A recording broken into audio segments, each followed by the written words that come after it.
Maria, cheia de graça, o Senhor é convosco. Bendita sois vós entre as mulheres, e bendito é o fruto do vosso ventre, Jesus. Santa Maria, Mãe de Deus, rogai por nós, pecadores, agora e na hora de nossa morte. Amém. Em nome do Pai, do Filho e do Espírito Santo. Amém. Muito bem, então, como prometido a semana passada, vamos passar, não é um assunto complexo, é um assunto simples, né? Já que nós já vimos profundamente no Tanqueray sobre da parte da Santíssima Trindade na vida cristã, da parte de Nossa Senhora, dos santos e dos anjos. Então, vai ficar bem simples de nós entendermos isso. Então,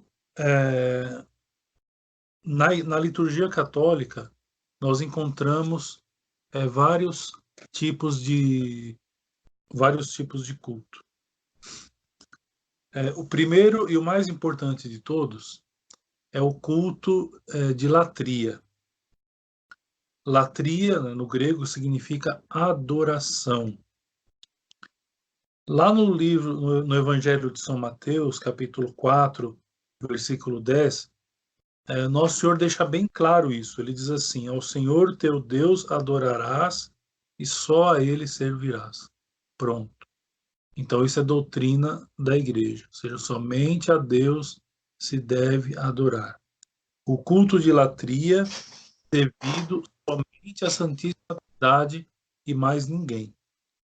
Então, isso deve ser ponto passível de todos os fiéis católicos. Então, não se adora, não se presta culto de latria a Nossa Senhora, nem aos anjos, nem aos santos, nem a ninguém. Somente a Deus se deve adorar. E o Catecismo da Igreja Católica, quando pergunta por que Deus criou o homem, deixa bem claro doutrinariamente também, por que Deus criou o homem? Para adorá-lo, honrá-lo e servi-lo na terra e depois gozá-lo eternamente no céu.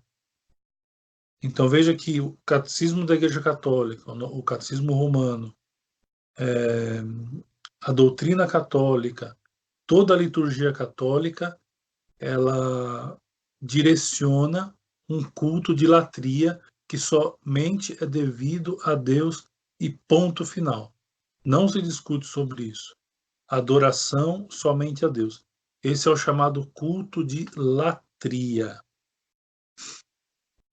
E latria é diferente de idolatria. Né? Idolatria é um termo que significa o seguinte: é um culto de adoração a um objeto que expressa, né, ali a presença de Deus, como faziam os gregos, que construíam as imagens e aquelas imagens deveriam ser adoradas. Veja que eu estou destacando as expressões, porque as expressões são muito importantes para nós entendermos o significado das coisas. Quando, por exemplo, o rei Nabucodonosor mandou construir aquela estátua gigante e mandou que todos a adorassem. Então, veja, isso é idolatria. Você pega uma coisa e adora aquela coisa. É disso que os protestantes nos acusam, de sermos idólatras, ou seja, de nós pegarmos um objeto, uma imagem, por exemplo, e nós adorarmos esta imagem. Isto não ocorre, porque a doutrina católica ela é bem clara. Culto de latria, não de idolatria, culto de latria é devido somente a Deus. Culto de adoração é somente devido a Deus e mais ninguém. E todo católico deve ter isso claro e encerrado em seu coração. Então, nós não somos idólatras, porque nós não adoramos nenhum objeto. É a Santíssima Trindade que nós adoramos: Pai, Filho e Espírito Santo. A cada Santa Missa, nós fazemos um culto de latria, um culto de adoração a Deus Nosso Senhor. Cada missa que a gente assiste. Algumas festas da igreja nos fazem reforçar em nós o culto de latria às outras duas pessoas da Santíssima Trindade. Então, por exemplo, a festa de Corpus Christi culmina na adoração da segunda pessoa da Santíssima Trindade, presente realmente nas espécies da Eucaristia. E a festa de Pentecostes, por exemplo, nos favorece a adorarmos a terceira pessoa da Santíssima Trindade. Mas toda a Santa Missa ela é dirigida a Deus Santíssima Trindade, a toda a Santíssima Trindade. Deus Pai, Deus Filho, Deus Espírito Santo. Enfim, então isso é o culto de latria, é o culto de adoração devido somente a Deus. Ao Senhor teu Deus adorarás e só a Ele servirás. Isso é concorde com a Sagrada Escritura, com a tradição católica, com o ensinamento da doutrina católica. Bom, aí seguimos adiante. O culto de dulia. Dulia é uma palavra grega que significa honra, veneração. Então, por exemplo, nós prestamos um culto de dulia aos nossos pais, por exemplo. Quando no quarto mandamento diz honrar pai e mãe. Então, ou seja, isso é um culto de dulia que nós damos aos nossos pais. E isso é mandamento de Deus. Bom, o culto de dulia, então, como significa, como eu disse, veneração, honra, nós devemos a todos os santos cujo heroísmo foi comprovado pela Igreja quando eles exerciam as virtudes cristãs neste mundo, enquanto eles estavam vivos. Então, aqueles que nós acreditamos estar no céu, pela proclamação da Igreja, e quando a mesma Igreja comprova o seu heroísmo nas virtudes cristãs, então nós os temos como exemplo, nada mais do que isso. Exemplo. E como eu já disse, a morte não apaga, não exclui a comunhão dos santos, nós ainda estamos unidos pela comunhão dos santos, nós podendo, inclusive, pedir oração para eles. Então, isso é culto de veneração. Ou seja, nós não adoramos nenhum santo, nem mesmo uma imagem de qualquer santo que seja. Ou seja, porque adorar a uma imagem significaria dizer que aquela imagem é Deus, como faziam os pagãos. Não é? Quando o povo de Israel estava a caminho da Terra Prometida e em contato com outros povos, construíram, por exemplo, um bezerro de ouro e consideraram que aquele bezerro de ouro era Deus. Deus está aqui, Deus é esta imagem de bezerro de ouro. Essa imagem construída por mãos humanas. Então, ou seja, nós católicos não fazemos isso quando olhamos para uma imagem de Santo Antônio, por exemplo.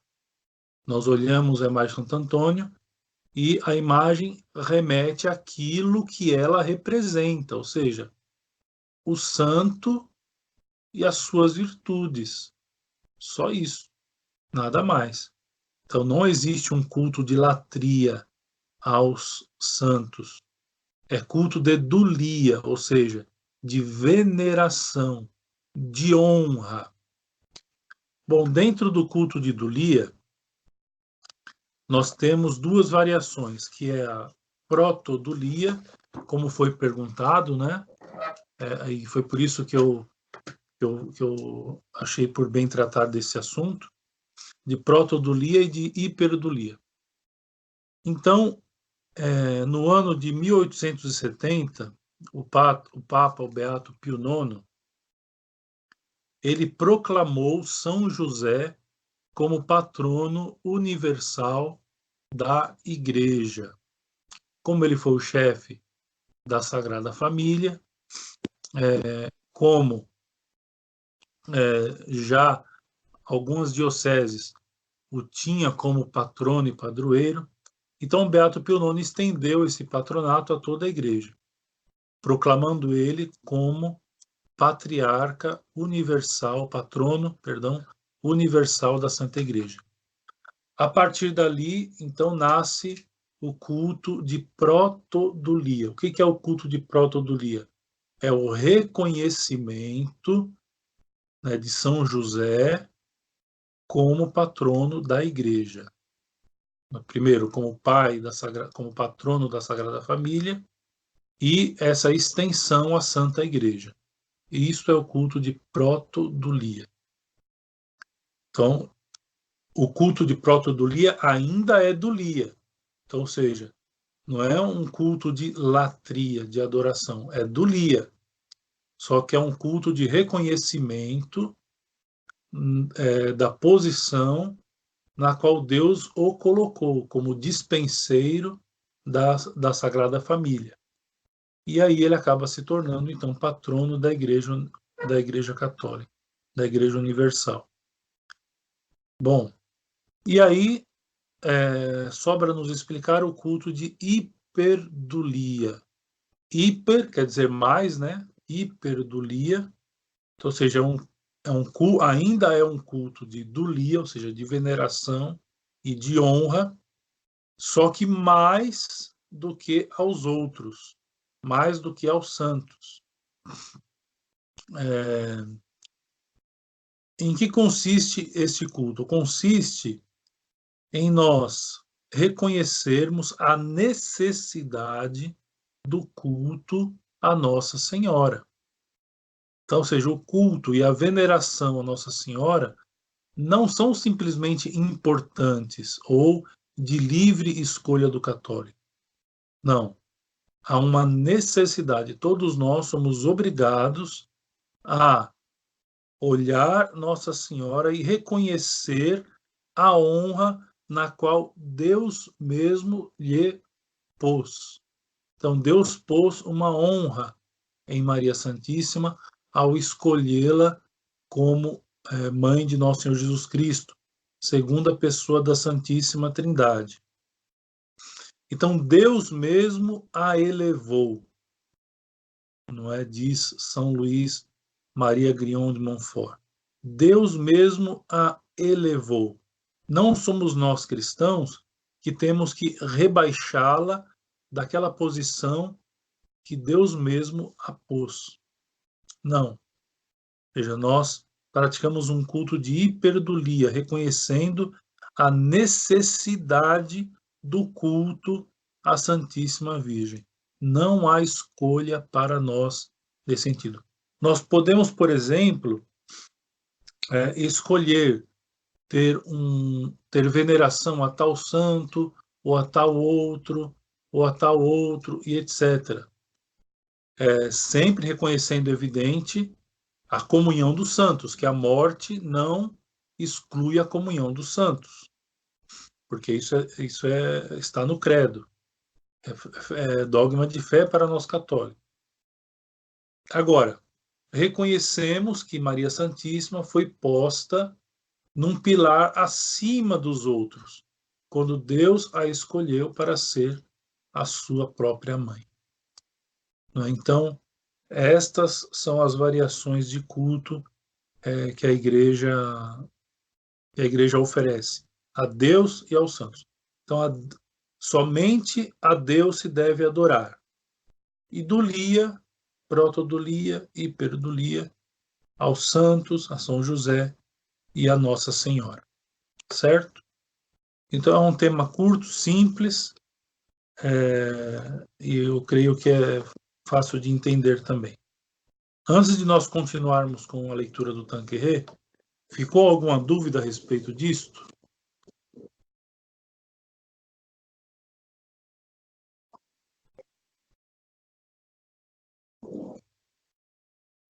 Não, né? Então podemos continuar.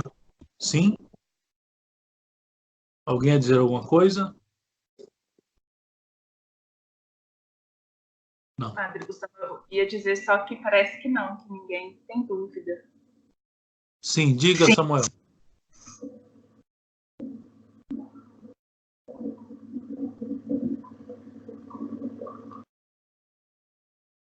Não está saindo som, tem algum problema. Não, ele tá digitando, Padre, aí demora um pouco. Ah, Como fica em relação ao culto a pessoas não canonizadas? isso. Então, ainda não é culto de idolia. Porque se não foi canonizado, então não será instituído uma festa em homenagem, em honra a determinado santo. Agora, não obstante, né, a decisão da igreja, então, ou seja, enquanto esperamos a decisão da igreja, e nós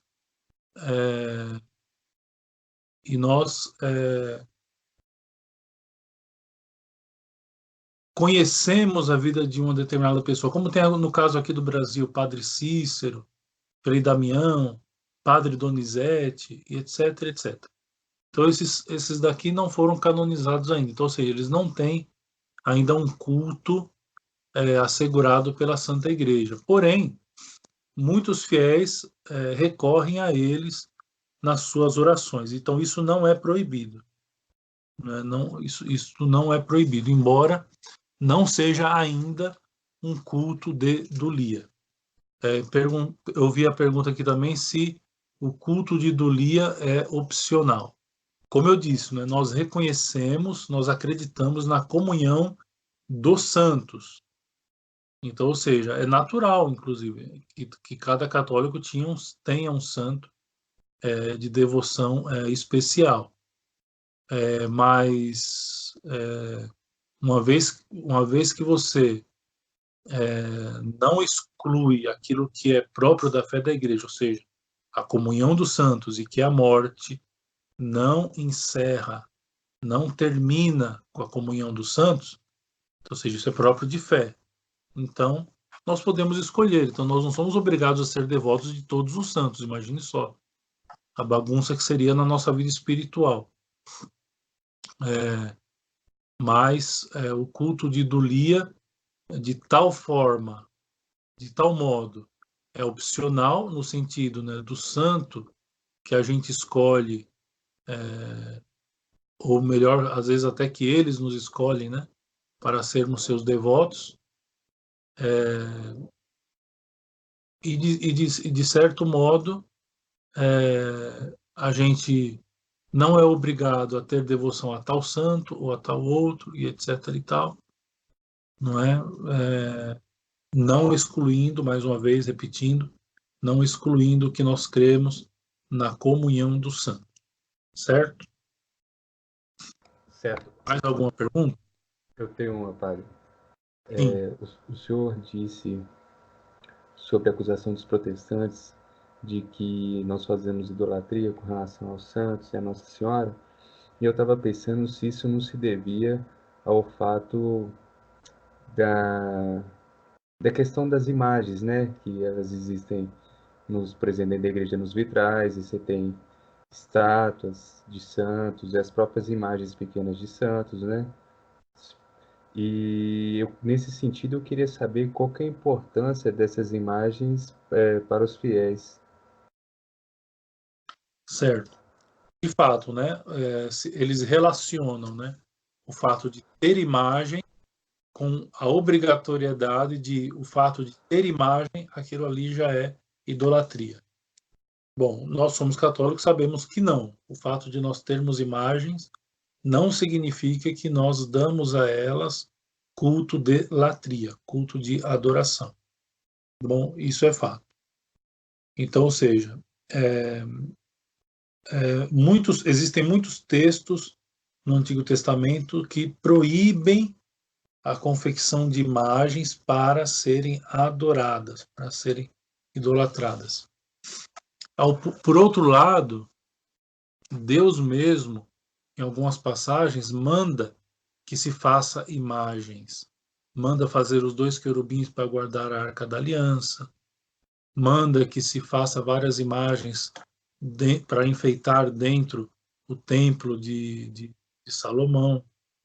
Manda fazer a serpente de bronze que foi hasteada no deserto para curar aqueles que eram picados por serpentes venenosas. Enfim, Deus mesmo manda fazer imagens, né, mostrando que é o objetivo que conta, ou seja, para que você está fazendo a imagem. Então, ou seja, se você está fazendo a imagem para prestar-lhe um culto de adoração, está errado. E isso nós não fazemos, certo? Agora, a importância, né? Nós somos, quando nós formos ver sobre os sacramentos, nós vamos ver isso. Nós somos seres sensíveis, no sentido de que a nossa sensibilidade pede algumas coisas. Então, para nós, é muito mais fácil, por exemplo, adorar a nosso Senhor Jesus Cristo, tendo, por exemplo, uma imagem de Nosso Senhor crucificado. Não é a imagem que nós estamos adorando, é a Nosso Senhor que está representado ali na imagem. A mesma coisa se diz dos santos, então, ou seja, somos devotos de Santo Antônio. Então, uma imagem de Santo Antônio através da nossa sensibilidade, nos remeterá mais facilmente ao santo, né, do que se nós tivéssemos somente a história ou baseássemos somente em livros, etc. Uma coisa importante é nós lembrarmos que a confecção de imagens na história da igreja é muito antiga, corresponde ao 1º século da igreja.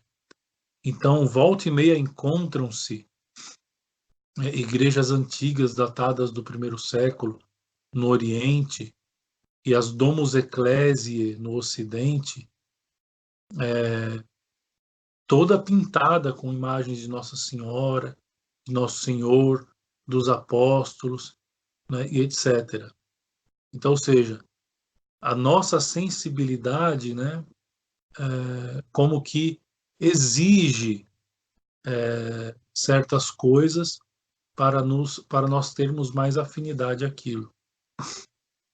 Assim, por exemplo, são os sacramentos. Então, ou seja, por que o batismo precisa passar por todo aquele ritual? Então, precisa de água, o padre precisa dizer, eu te batizo em nome do Pai, do Filho e do Espírito Santo. Veja que os sacramentos, eles são todos muito sensíveis.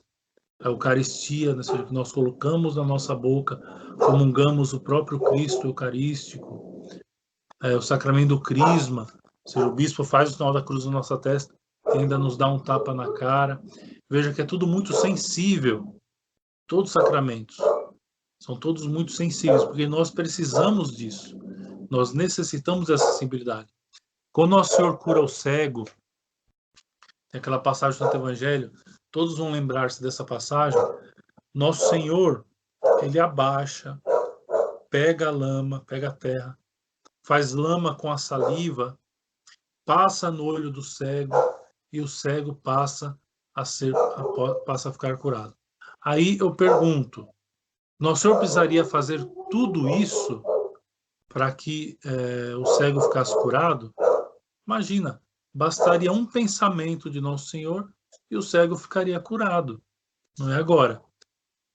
As pessoas que viram este milagre acontecer tiveram a certeza de que foi Nosso Senhor o autor do milagre. Veja, nós precisamos disso. Nós somos seres sensíveis. No sentido de necessitar da sensibilidade, não é? Para compreender melhor as coisas. E aí, por exemplo, as imagens construídas nas catedrais eram um modo de catequizar. E aí a parte prática, né? Poderia ser um modo de catequizar aqueles que eram analfabetos, por exemplo, mesmo no primeiro século. Então você pintava ali, por exemplo, tem uma igreja dessas antigas do primeiro século, onde nós vemos Pentecostes, os apóstolos e Nossa Senhora reunidos no cenáculo, recebendo o Espírito Santo. Então, ou seja, isso é uma imagem antiga que remonta do primeiro século. Os primeiros cristãos, eles faziam imagens e, ainda fazendo-as, não as adoravam, não prestavam um culto de latria a elas. Era nada mais do que uma representação, né, daquilo que estava se tentando ensinar. Certo? Certo. Só para afirmar, então, padre, é correto dizer que as imagens, elas simbolizam um possível retrato das qualidades e virtudes daquilo que está querendo se representar? Por exemplo, uma imagem de Nossa Senhora, aí você vê uma certa postura piedosa. Então, a imagem, ela simbolizaria essa qualidade da Nossa Senhora, assim como imagens de santos. É correto afirmar dessa maneira? Sim, as imagens são símbolos, certamente. As imagens, elas são símbolos. As imagens nos remetem a algo. Então, não existe nada objetivamente nas imagens. Elas são símbolos que nos remetem a algo. E, por exemplo, Entendi. a imagem de São Jerônimo vai nos remeter às virtudes daquele santo, a vida e as virtudes daquele santo, assim como a imagem de Nossa Senhora vai nos remeter às virtudes e à vida de Maria Santíssima, e assim por diante. Então é correto, as imagens são símbolos. Assim como, por exemplo, as fotografias são símbolos, não é? Ou seja, tem muita gente que, por exemplo, quando distante da pessoa amada, pega uma foto e dá um beijo, não é? Como que naquele beijo houvesse uma espécie de símbolo, né, do desejo da pessoa querer beijar a pessoa de fato. Ou seja, a pessoa de fato não está sendo beijada, mas o símbolo está ali. Não é? Então, ou seja, se a gente quer ser radical de todo, ao querer proibir o uso de imagens dos santos, que nesta vida demonstraram uma vida heróica de virtudes cristãs, esses protestantes deveriam, por exemplo, acabar com as fotografias em suas casas, né? Porque também são símbolos, nos remetem a algo, não é? Enfim, por exemplo, os pais que faleceram. Então, você vê lá, entra na casa de alguém, tem lá a imagem dos. Tem até aquela foto tradicional, lembra? A redonda, em preto e branco, que está lá o chefe e a chefa da família, né? Os patriarcas da família, numa foto juntos, né? Então, ou seja, quando a gente olha aquilo, aquela foto nos remete a quem foram os nossos avós, ou os nossos pais, ou os nossos bisavós, né, e etc. No Nordeste é muito comum isso, e creio que no interior de Minas Gerais também. É muito comum o uso dessas fotos. Ora, os parentes adoram os seus avós, ou aquela imagem que representa os seus avós? É lógico que não, é loucura afirmar isso. Assim também os católicos não adoram a imagem de Santo Antônio, de São Jerônimo, de São Lucas ou de qualquer santo que seja. São Felipe Neri. Não existe adoração. Existe um culto de dulia, de veneração, de honra. Tá bom? Tá bom, entendi, padre. O Samuel fez uma pergunta aqui. Padre, por este motivo da sensibilidade humana, é que às vezes os anjos, abre aspas, deixam-se ver ou aparecem, fecha aspas, para algumas pessoas? É possível que sim. É claro que isso não é comum. São fatos extraordinários, né? O fato da aparição de um anjo é um fato extraordinário, como aconteceu da aparição do anjo de Portugal, por exemplo, como é que fala? Aos santos pastores de Fátima, os pastorinhos de Fátima. Depois, a aparição mesmo de Nossa Senhora, enfim, em muitos casos, aparições que já foram comprovadas pela Igreja, como Lourdes, Fátima, La Salette, etc. Então, e tantas outras, né? A Nossa Senhora Aparecida, enfim. O reconhecimento da aparição, embora a aparição de Nossa Senhora Aparecida foi muito, muito diferente das aparições mais convencionais. Mas, enfim. Então, pode ser por isso sim, ou seja, a exigência da sensibilidade humana.